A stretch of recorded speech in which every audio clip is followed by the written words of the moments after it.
Hello and welcome back to the channel. Today we explore the poignant account of Master Zuyan's last visionary dream and the profound question it poses: who truly awaits us beyond this realm?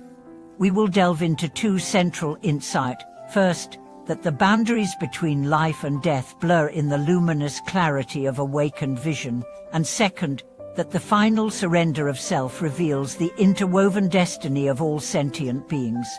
In the waning years of his life, Master Zuyan, renowned for his rigorous training and boundless compassion, experienced a dream so vivid that it reshaped countless devotees' understanding of impermanence. He found himself standing on a river bank at twilight, the water's surface mirroring the infinite sky. Across the tide stood a solitary figure bathed in gentle light, beckoning with an outstretched hand. Zuyan felt no fear, only the quiet pull of recognition, as if the figure were both friend and mirror of his own awakened heart. This dream unfolds in two movements. The first is the awareness that death is not a cessation, but a transition, a passage from the shore of conditioned appearance to the boundless ocean of Dharma reality.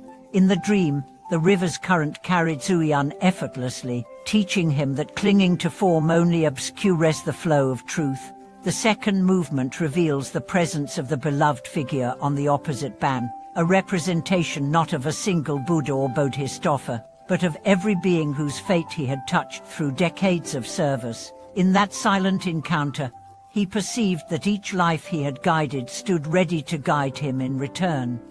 Consider the real-life disciple who, upon hearing the account, described her own brush with death during a fever that left her too weak to speak. In her delirium, she too walked a riverbank of light, where the faces of friends and teachers emerged from the mist, each radiating a warmth that transcended memory.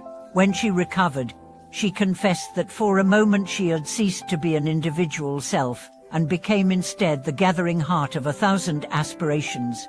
Her journey mirrors Zuyan's dream. Life and death interlace in the tapestry of shared awakening. In another telling instance, a medical doctor caring for terminal patients recounted sitting vigil beside a dying monk who murmured, "Do not weep at my passing, I go to greet those who waited." The doctor later realized that the final act of care, holding the monk's hand in silence, would itself become an offering, forging karmic threads that would draw the monk's own teacher to welcome him on the other shore. The visitor at dusk need not be a distant deity, but can be the very ones whose lives we have touched with kindness and presence.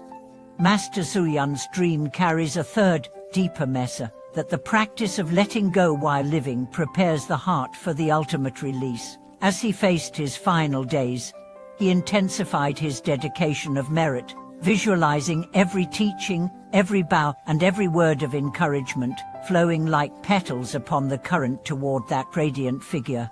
His last words to disciples emphasized no fear, only the quiet curiosity of one embarking on a new voyage. Remember, the other shore is already home. In the quiet space between wakefulness and sleep, Master Zuyan's dream reveals layers of meaning that continue to guide practitioners today. The 9 golden lotuses floating above that desolate mountain are not merely ethereal decorations but map the 9 stages of Bodhi practice. He embodied patience, diligence, meditation, wisdom, generosity, discipline, compassionate resolve, dedication of merit, and unwavering mindfulness. Each lotus, emitting its own Buddha light, gathers the collective aspirations of those who have walked the path alongside him. When you recall this image in your own meditation, you awaken the potential to traverse each of these stages within a single sitting. The cascading river of light, pouring from the sky, symbolizes the unbroken stream of cause and effect that binds past, present, and future. Rather than a barrier separating life from death, this luminous current demonstrates that every act of kindness, every moment of sincere practice, and every dedication of merit flows beyond individual existence. As you witness this river in contemplative visualization, you're reminded that your own virtuous deeds, no matter how small, are carried forward, nourishing life's infinite tapestry. At the heart of the dream stands the mendicant monk with the sword of wisdom, an embodiment of Zuyan's innermost self. The sword is not an instrument of violence, but a dual blade that severs ignorance and attachment. Clinical psychologists today even employ this image in Zen-inspired therapy, guiding clients to visualize the sword cutting through layers of anxiety and trauma, a symbolic act that helps release deep-seated fears. In your own practice, you can adapt this by imagining a gentle blade passing through each tension held in your body or mind, dissolving it with the clarity of insight. Master Zuyan did not let the dream remain a private vision. He transformed it into living teachings. He instructed his disciples to transcribe the dream record and distribute it widely, ensuring the message reached those most in need.